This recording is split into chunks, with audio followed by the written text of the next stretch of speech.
సాయిరామ్.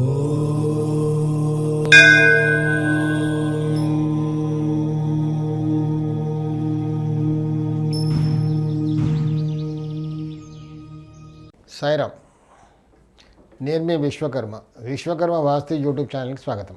కామెంట్లో ఇంకొకరు ఏం అడుగుతున్నారంటే, గురువుగారు మాది సౌత్ ఈస్ట్ ఫేసింగ్ ఫ్లాట్, అందరు ఇంట్లో బాగా చదువుకున్నారు, అందరి పొజిషన్ బాగుంది, కానీ నా పరిస్థితి మాత్రం కరోనా తర్వాత మొత్తం డౌన్ఫాల్. నేను ఇక్కడ ఒకటి చెప్పదలుచుకున్నానండి. సరే, అందరు బాగున్నారు, మీరు కూడా బాగానే ఉంటారు, అక్కడ ఏదో వాస్తు దోషం సవరించుకుంటే అందరితో పాటు మీరు బాగుపడతారు. సౌత్ ఈస్ట్ ఫేసింగ్ అన్నారే, దాన్ని బట్టి ఏమర్థమవుతుందంటే మీరు బాగా వీడియో చూస్తున్నారో లేకపోతే పుస్తకాలు చదువుతున్నారో. సౌత్ ఈస్ట్ ఫేసింగ్ అని ఉండదు, సౌత్ ఫేసింగ్ ఉంటుంది, ఈస్ట్ ఫేసింగ్ ఉంటుంది.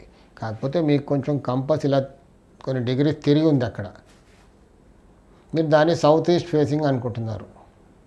అలా ఉండదు, కంపస్ 360 degrees ఉంటుంది.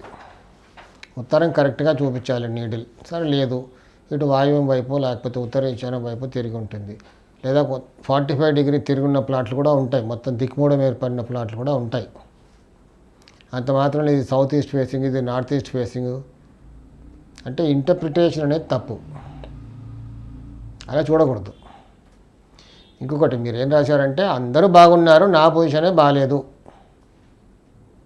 అంటే ముఖ్యంగా ఇక్కడ ఏం అర్థమవుతుంది, దీనివల్ల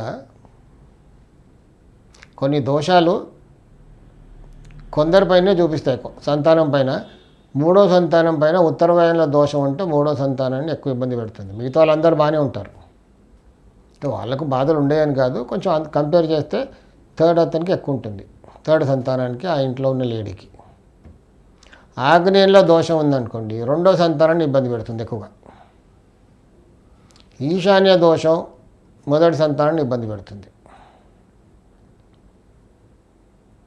సో మీరు ఎన్నో సంతానం అని రాస్తుంటే కాస్త నేను కరెక్ట్గా చెప్పేవాడిని. మీరు 3 అనుకోండి, ఉత్తరవాయంలో దోషం, కళ్ళు మూసుకొని చెప్పేయచ్చు.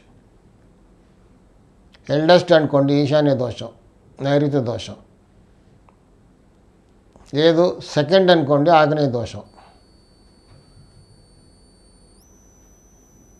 సో దాన్ని బట్టి అక్కడ మీరు సవరించుకుంటే మిగతా వాళ్ళందరూ బాగున్నారని రాస్తాడు, సంతోషం. మీరు ఒక్కరే బాగాలేరంటే మీరు ఎన్నో వారు రాస్తే కాస్త నాకు ఈజీగా ఉండేది చెప్పడానికి. కానీ సౌత్ ఈస్ట్ ఫేసింగ్ అని మాత్రం ఎప్పుడు కూడా ఉండదు, అది ఈస్ట్ ఫేసింగ్ అయి ఉంటుంది. సాయి రక్ష.